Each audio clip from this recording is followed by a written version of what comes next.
Min-jun's smirk vanished like smoke. His hand froze mid-signature, pen trembling against the divorce papers. The courtroom doors had burst open, and there she stood, Zara Mitchell, the woman he'd thrown away 6 months ago like she meant nothing. But it wasn't just her.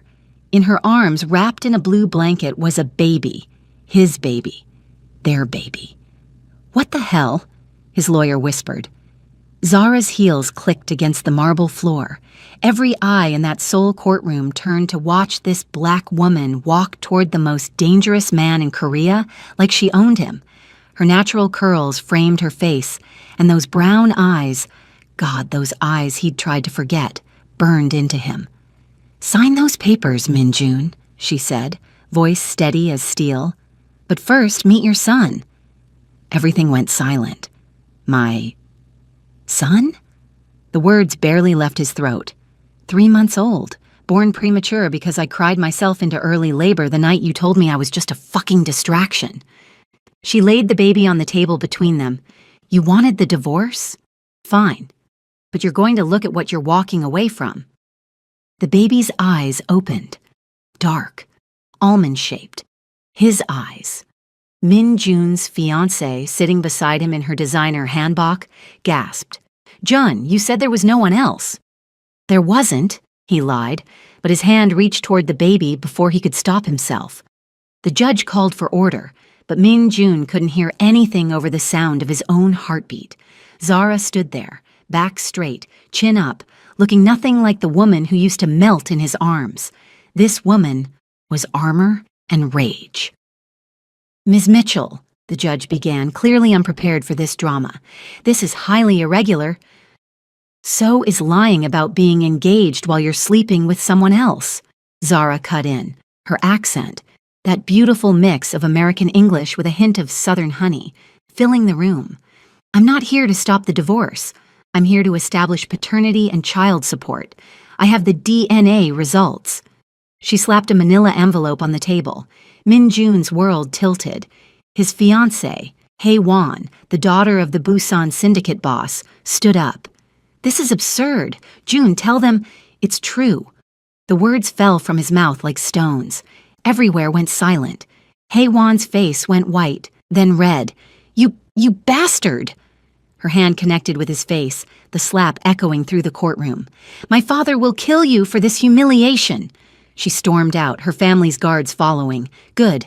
Let them go. Let them all go." Min-jun couldn't take his eyes off the baby. Off Zara. "We need to adjourn," the judge announced. "Mr. Park, Ms. Mitchell, you'll meet in my chambers. Now." 8 months ago, New York City. Min-jun had gone to New York to close a business deal. Legitimate business. The kind he was trying to build to clean up his family's name. The hotel bar at the plaza was half empty when he saw her. Zara Mitchell sat alone, nursing a whiskey, her natural hair pulled back, wearing a black dress that should have been illegal. She was reading, actually reading a book in a bar, and something about that made him walk over. "Is it good?" he asked. She looked up, sized him up in 3 seconds flat. "Better than most pickup lines I've heard tonight." "That wasn't a pickup line." "Then what was it?" "Curiosity." He gestured to the empty seat. "I'm curious about a woman who reads Toni Morrison in a hotel bar." She smiled then. God, that smile. It cracked something open in his chest. "You know Toni Morrison?" "I know good writing when I see it." He sat without waiting for permission. "Min-jun Park." "Zara Mitchell." She shook his hand. Her grip was firm, confident. "You're not from here." "Seoul." "You?" "Atlanta originally, Harlem now. I'm a social worker." She studied him. "You're too well dressed to be a tourist, too polite to be Wall Street. What brings you to New York?" He should have lied, should have kept his distance. Instead, he told the truth. "Business. The kind that's trying to be legitimate." Her eyebrow raised. Interesting qualifier. Interesting woman. They talked until 3 a.m. About books, about cities, about the weight of family expectations. She told him about growing up black in the South, about choosing social work over law school because she wanted to help people, not argue for them. He told her about inheriting an empire built on blood and trying to wash it clean. "Can you ever really wash blood away?" she asked, her hand somehow in his. "I don't know," he admitted, "but I have to try." She kissed him first, soft, testing, then deeper when he responded like a man drowning. They made it to his suite, barely. That night changed everything. He stayed in New York for 2 weeks. 2 weeks of stolen time, of pretending he was just a man and she was just a woman, and the world wasn't waiting to pull them apart. They walked through Central Park. She showed him her Harlem, her favorite soul food spot, the community center where she worked. He showed her parts of himself he'd buried under duty and violence. "You're different than I expected," she said one night, lying in his arms. "Different how?" "Softer, kinder." She traced the tattoos on his chest, dragons and tigers, symbols of his family's power. "These say one thing, your eyes say another." "Which do you believe?" "Both." She looked up at him. "That's what scares me." "Zara, I'm falling for you," she whispered. "And I know this ends. You're going back to Seoul. I'm staying here. This is just—" He kissed her quiet. Don't call this just anything." But they both knew the truth. He had obligations, an arranged marriage waiting, a family business that didn't care about love. On his last night, he almost told her everything, almost said fuck it all and stayed. Instead, he got on the plane. Present day, Judge's chambers. "Mr. Park, the DNA results are conclusive," Judge Kim said, looking between him and Zara. "You are the father. The question now is what you intend to do about it." Minjun stared at the paper. 99.9% match. His son. His son. "I didn't know," he said, his voice rough. "I swear to God I didn't know." "Because you blocked my number," Zara said coldly. "Blocked me on everything. Had your people turned me away when I flew to Seoul, I was 3 months pregnant throwing up in the bathroom of the Korean embassy, trying to find you." His heart stopped. "You came to Seoul?" "Of course I came to Seoul." Her voice cracked, but she held it together. "I loved you, you idiot. I thought what we had was real." "It was real." He stood, moved toward her. "Zara, it was the most real thing in my life." "Then why?" Tears finally broke through her armor. "Why did you throw me away like garbage? Why did you send me that text saying I was just a pleasant distraction while you prepared for your real life?" "Because I had no choice." The words exploded out of him. "My father had a stroke. The family was falling apart. The Busan syndicate was threatening war unless I married Haiwan. I had to protect." "Protect who? Not me, not your son." She wiped her eyes angrily. "You protected yourself." "That's not fair." "Fair?" She laughed, broken. "You want to talk about fair? I gave birth alone, Minjun. No family, no partner. Just me and a baby who came 6 weeks early because I was so stressed. They put him in NICU, and I couldn't even hold him for 2 weeks. 2 weeks of watching my son through glass, pumping breast milk and praying while you were here planning your wedding." The judge cleared her throat. "Perhaps we should discuss arrangements." "I don't want his money," Zara said. "I came to Seoul because my company transferred me. I'm the new director of the Seoul International Community Center. I'll be here for 2 years. He deserves to know his son. That's it. That's all I want." Minjun's mind was racing. She was staying in Seoul? For 2 years? "What's his name?" he asked quietly. Zara's jaw tightened. Kai Mitchell. He has my last name." "Kai," Minjun repeated, the name settling into his bones. Can I hold him?" "No." The word was a bullet. "Zara, please. You lost that right 6 months ago." She stood. "Your lawyer can contact my lawyer about visitation schedules, supervised only. I won't have my son around your world." She walked out before he could respond, leaving him standing there with a DNA test and a shattered chest. 2 days later, Minjun sat in his office at Park Industries, staring at the security footage his men had pulled. Zara's new apartment. Small, but in a good neighborhood. Safe. His men had already tripled security around the building without her knowledge. "Boss, the Busan syndicate is asking about the courtroom incident." His second-in-command, Tae-hyun, said carefully. Haewon's father is not pleased. Let him be displeased. He's threatening to cut the shipping agreements. I don't give a fuck about shipping agreements. Min-jun slammed his hand on the desk. I have a son, Tae. A son I didn't know about. Tae-hyun's expression softened. He'd been with Min-jun since they were kids, knew him better than anyone. What are you going to do? I don't know. Min-jun rubbed his face. She won't let me near him. She won't even let me... His voice broke. She was pregnant and alone, and I wasn't there. You didn't know. I should have known. I should have... He stopped. What? Fought harder? Chosen differently? Get me everything on supervised visitation laws in Korea and find out who her lawyer is. Already done. Her lawyer is Kim Min-seo. Tough. Very tough. Of course she is. Min-jun pulled up the security footage again. There, Zara leaving the building with Kai in a stroller. She looked tired, beautiful and tired. His phone buzzed. A text from an unknown number. Stop having your men follow me. I have a restraining order ready to file. He called immediately. She answered on the third ring. How did you know? He asked. I'm a social worker, Min-jun. I know how dangerous men operate. Her voice was exhausted. Just leave us alone, please. I can't. You don't have a choice. He's my son. He's my son. You're just the DNA donor who broke my heart. She hung up. Min-jun threw his phone across the room. 1 week later, Saturday evening, Zara was grocery shopping with Kai when she saw him. Not Min-jun. That would have been expected. No, this was worse. 3 men, Korean, tattoos visible under their shirt sleeves. They'd been following her for 2 blocks. She kept walking, heart pounding, hand tight on the stroller. The grocery store was just ahead. Public place. Safe. One of them moved closer. Ms. Mitchell, he said in English, we need to talk. I don't know you. We work for the Busan Syndicate. Haewon's father wants... Zara ran, just bolted with the stroller, adrenaline overriding everything. She heard them behind her, heard shouting, and then she collided with a wall. Except it wasn't a wall. Min-jun caught her, his arm steel bands around her and Kai. His eyes went from her face to the men, and something terrifying happened to his expression.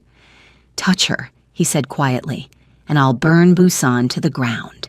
The men stopped, looked at each other. Boss Park, you were just leaving. Min-jun's voice could have cut glass. Tell your boss that if anyone approaches my son or his mother again, the alliance is over. Are we clear? They left, fast. Zara's legs gave out. Min-jun caught her, lowered them both to the sidewalk, shielding Kai between them. Are you hurt? His hands were on her face, in her hair, checking her like she might disappear. Did they touch you? I'm fine. She pushed him away weakly. We're fine. You're shaking. Because I'm scared, you idiot. She glared at him through tears. This is your world, Min-jun. This is exactly why I didn't want... She looked down at Kai, who was miraculously still sleeping. This is why I can't let you in. Then let me protect you. I don't need your protection. Clearly you do. He stood, pulled out his phone. Tae, I need a security team at Ms. Mitchell's location. Now. He hung up.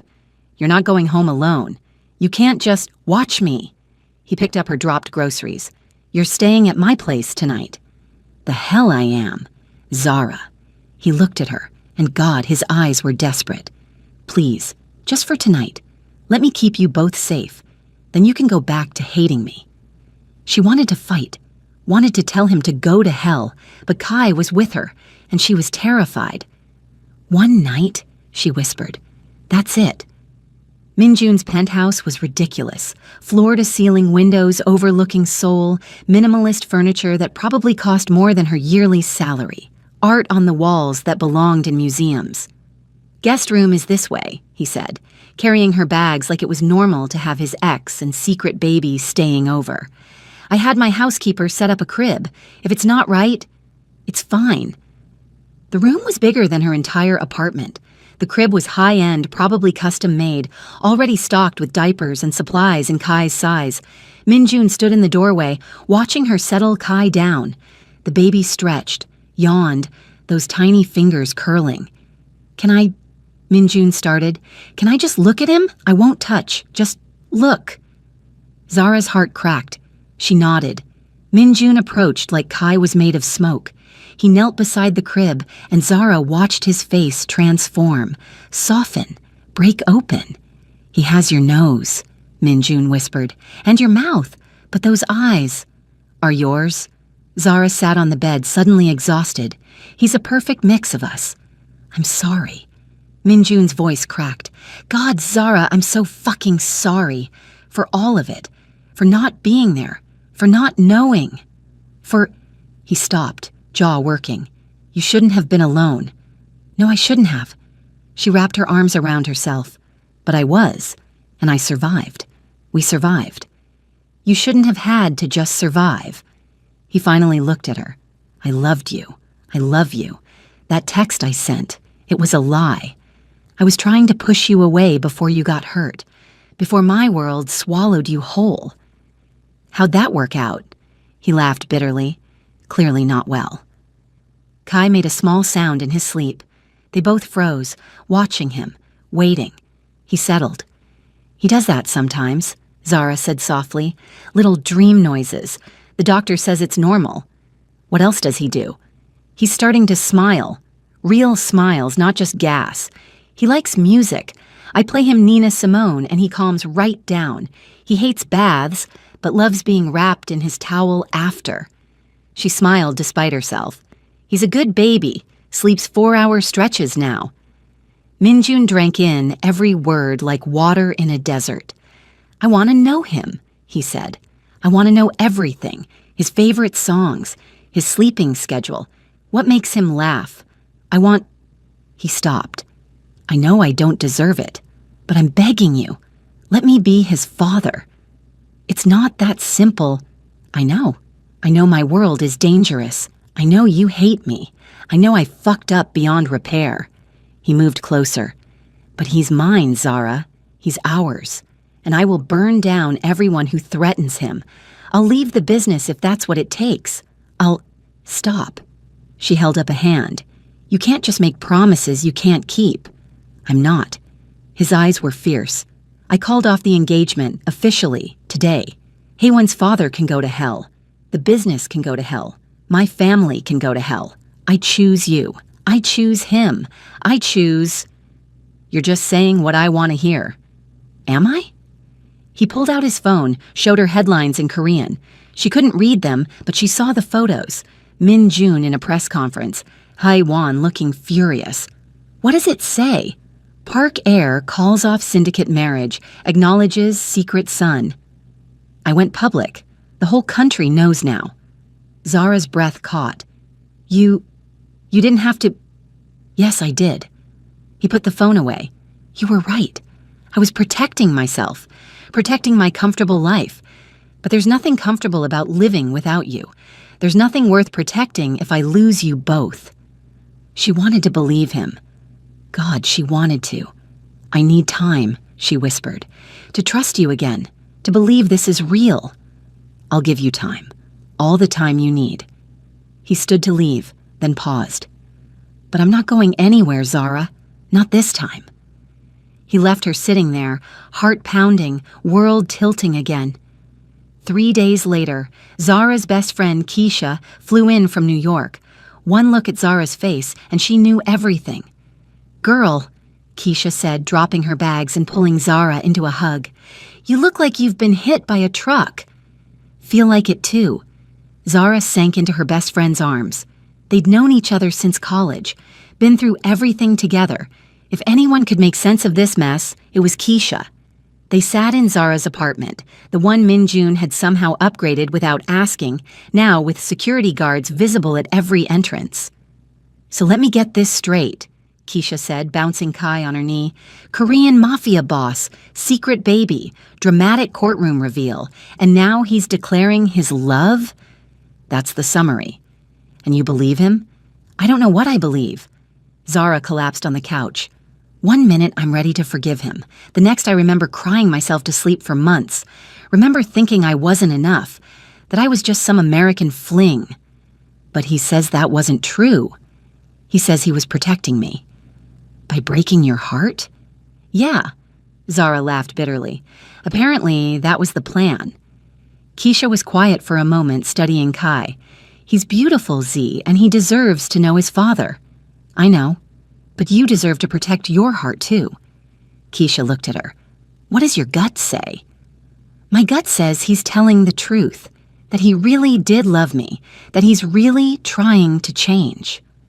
Zara rubbed her face. But my brain says I'm an idiot for even considering. The doorbell rang. Both women froze. You expecting someone? Keisha asked. No. Zara checked the security monitor. Min Jun stood there, holding a diaper bag.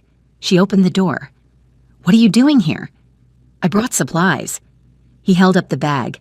And I wanted to ask if I could take you both to dinner, somewhere quiet, just to talk. She has company, Keisha called from inside, and opinions. Min Jun looked past Zara, saw Keisha holding Kai. Something painful crossed his face. I should have called first, he said. I'm sorry, It's fine. Zara stepped back. Come in, meet my best friend. She's already decided you're trash, so good luck. Min Jun entered, and Keisha looked him up and down like a hawk assessing prey. So you're the sperm donor, Keisha said. Keisha, Zara hissed. What? That's what he was. Now he's trying to upgrade to father. I'm just making sure he knows the difference. Min Jun took it. Didn't get defensive. Just nodded. You're right to be protective. She's lucky to have you. Damn right she is. Keisha stood, still holding Kai. You broke her. Like, really broke her. She called me at 3 a.m., crying so hard I thought someone died. That was you. Your choices. I know. So what's different now? Now I'm not a coward. He looked at Zara. Now I know what I lost, and I'm willing to fight for it. Keisha studied him. You really love her? Yes. And you're really done with your mob boss fiancé? I was never with her. Not really. It was an arrangement. Rich people problems, Keisha muttered. Then, to Zara's shock, she handed Kai to Min Jun. Here, hold your son. Min Jun froze, looked at Zara for permission. She nodded, throat tight. He took Kai like he was made of glass. The baby woke, blinked up at him, and Zara watched something fundamental shift in Min Jun's face. His eyes went glassy. Hi, he whispered to Kai. Hi, little one. I'm your dad. Kai grabbed his finger, held on. Min Jun broke, just tears streaming down his face, this dangerous man absolutely undone by a 3-month-old baby. I've got you, he whispered. I've got you now. I'm never leaving, never, I promise. Zara had to look away. Her own eyes were burning. Keisha bumped her shoulder. Girl, if you don't give that man a chance, I will. You're engaged, Keisha.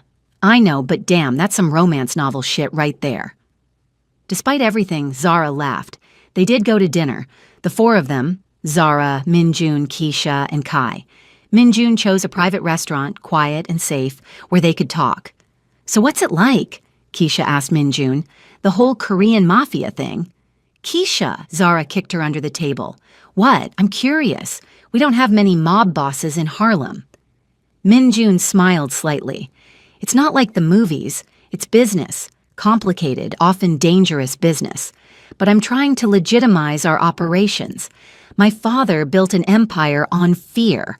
I want to build one on respect. Noble, Keisha said, but respect doesn't stop bullets. No, it doesn't.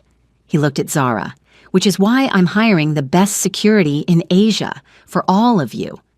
I don't need, Zara started. Yes, you do. After what happened with the Busan syndicate, I'm not taking chances. What happened? Keisha demanded. Zara filled her in, watched Keisha's face go from concern to furious. They followed you, with my nephew. Keisha stood up. Where are these Busan people? I'll handle them myself. Keisha, sit down.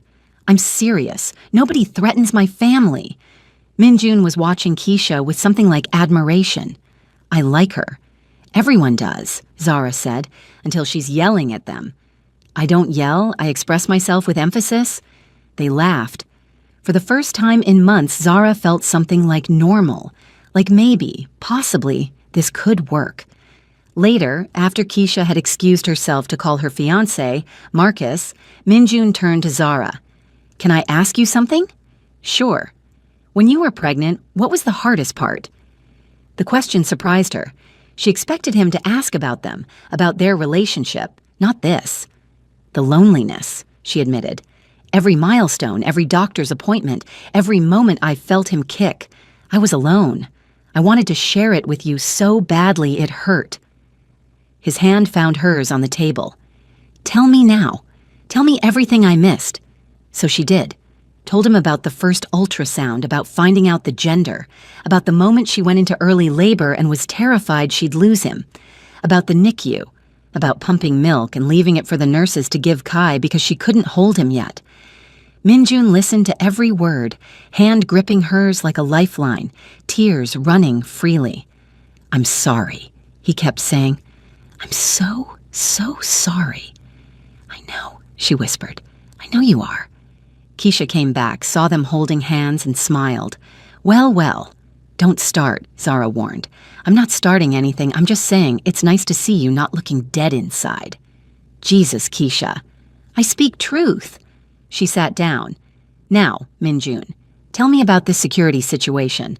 Because Marcus and I are planning to visit regularly, and I need to know we're not going to get shot. Minjun launched into an explanation of his security protocols. Keisha asked sharp questions, and somehow, over Korean BBQ and soju, something shifted. Not forgiveness. Not yet. But maybe the beginning of trust. 2 weeks later, things had developed a rhythm.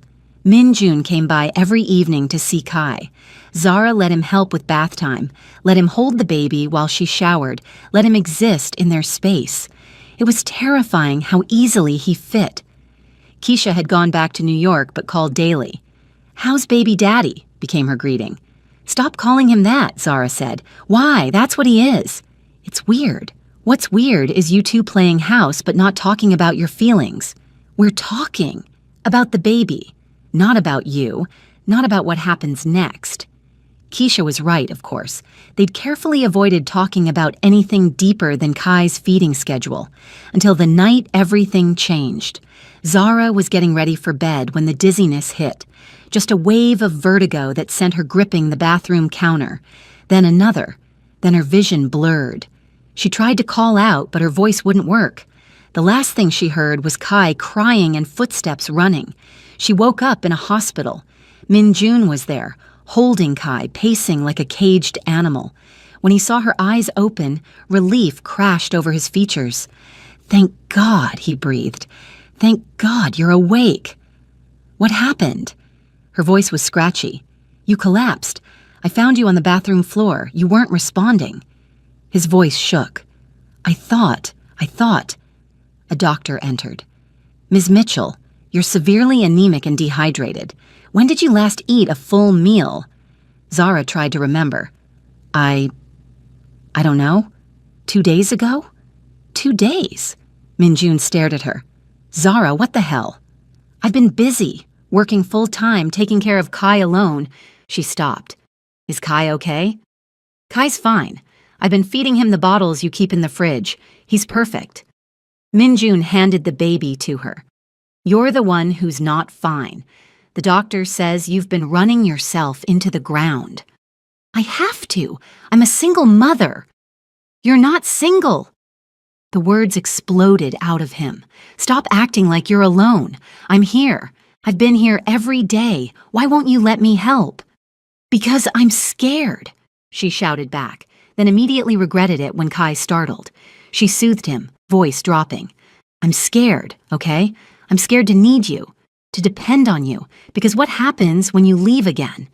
I'm not leaving. You don't know that. Yes, I do.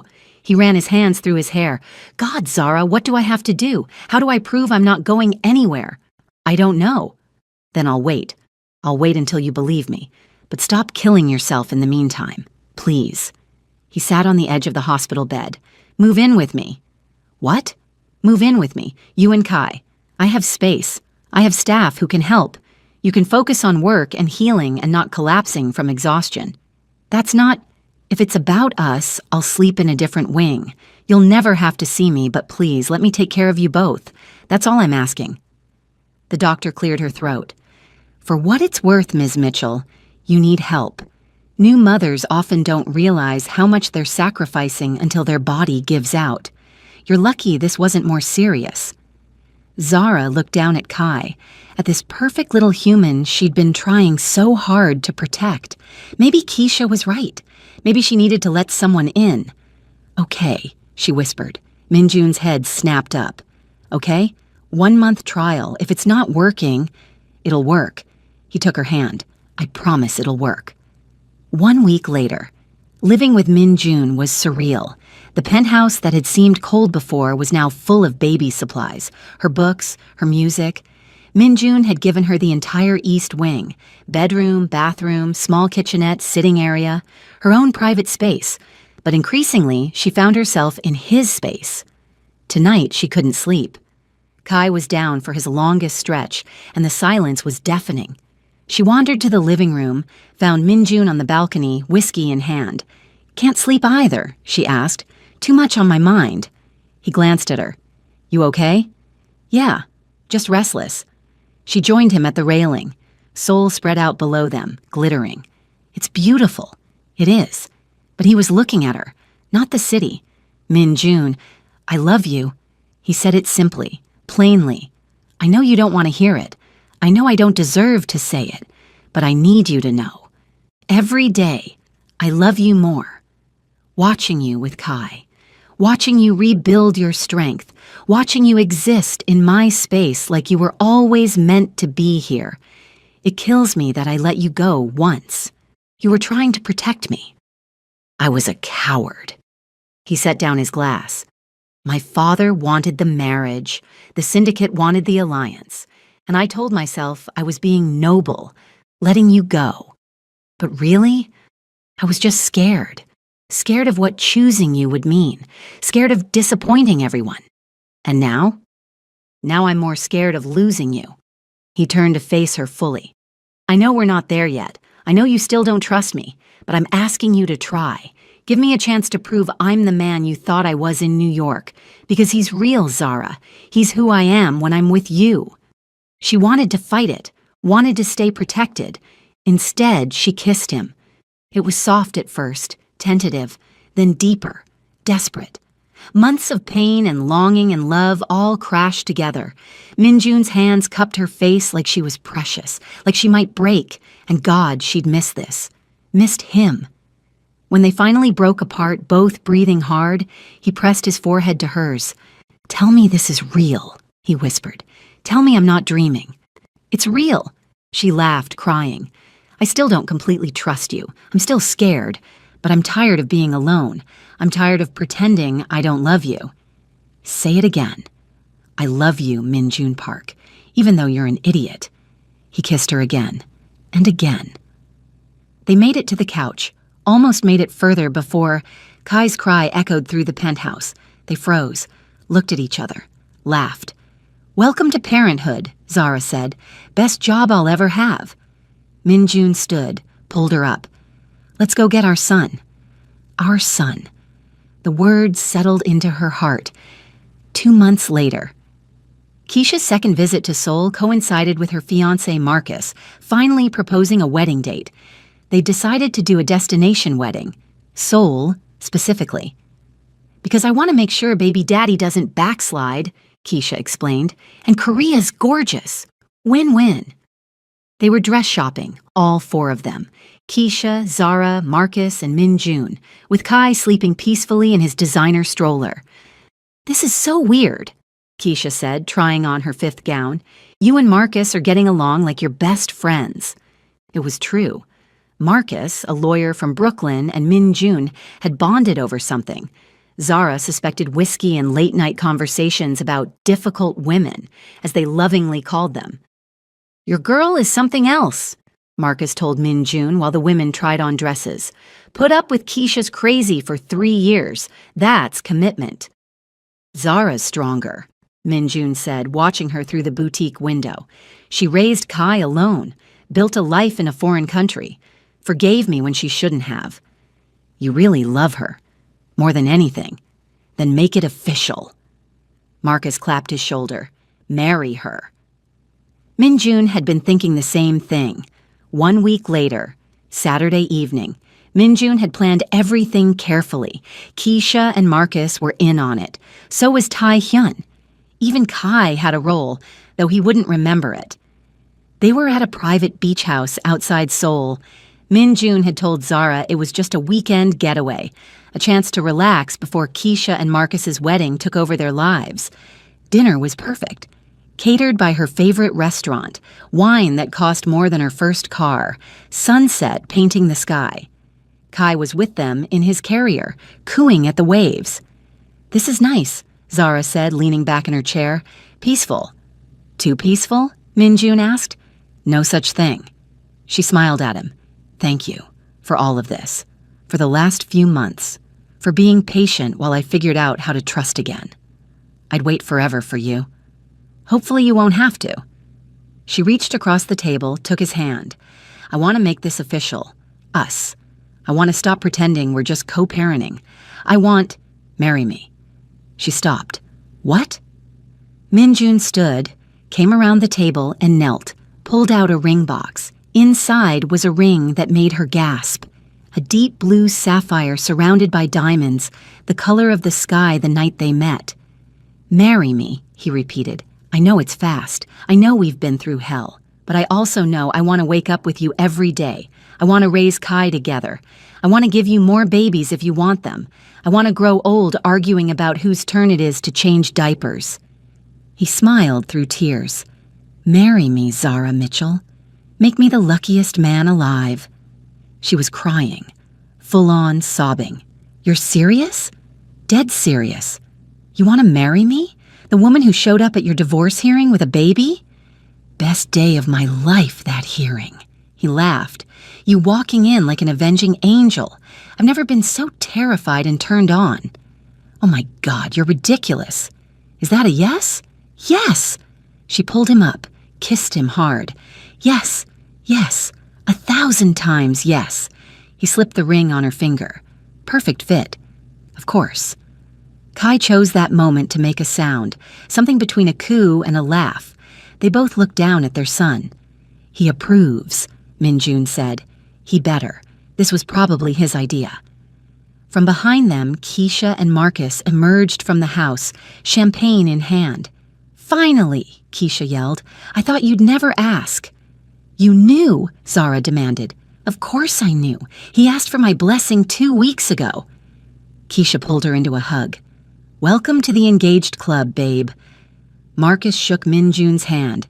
Congrats, man. You did good. They popped champagne, sparkling cider for Zara since she was breastfeeding, and toasted to new beginnings. 6 months later, spring. Keisha and Marcus's wedding was beautiful, a perfect fusion of Korean and American traditions.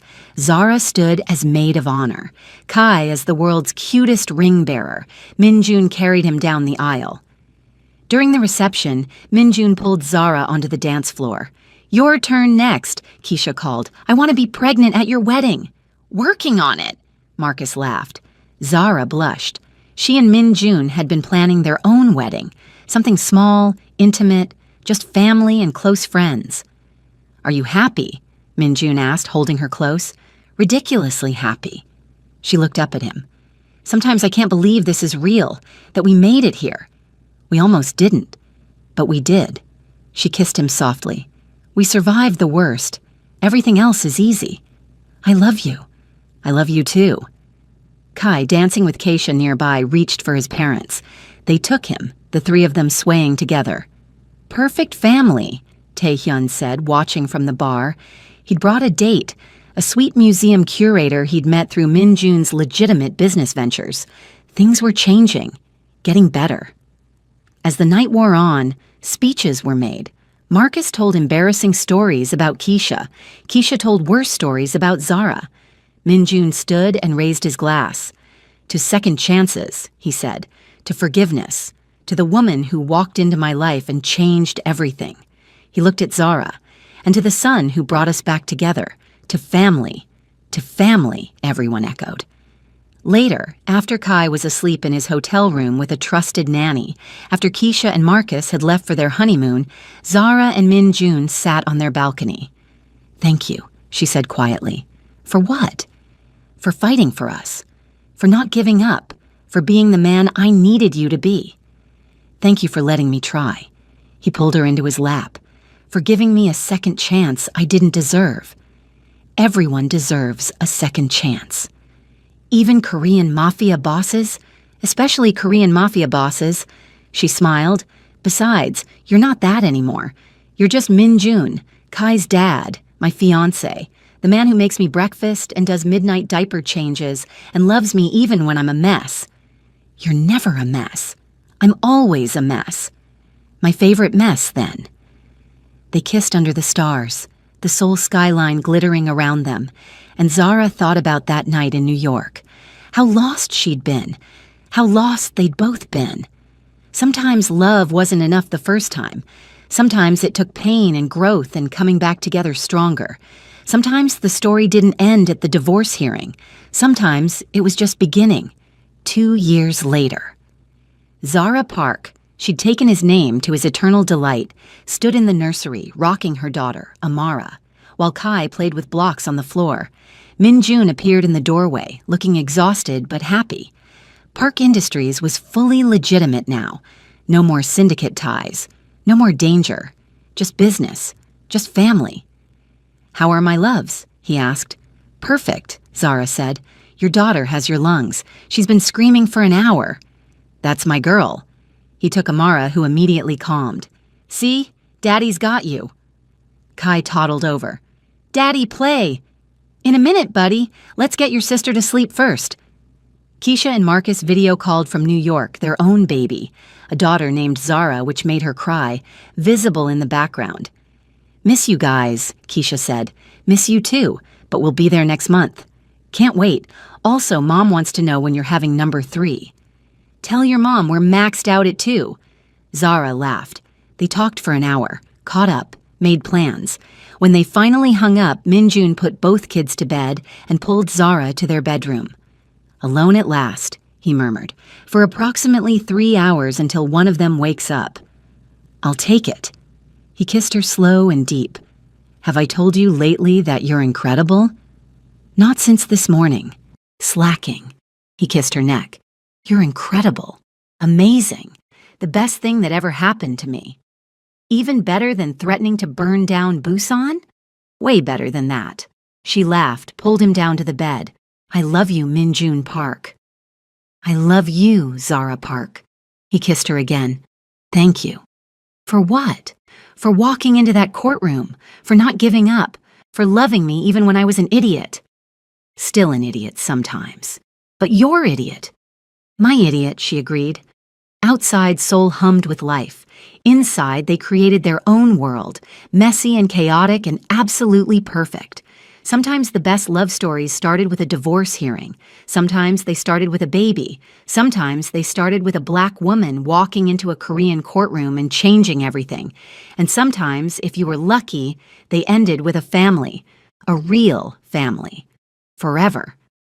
To new beginnings and second chances, to love that survives the storm, to families built from broken pieces, to happily ever afters that were worth the fight.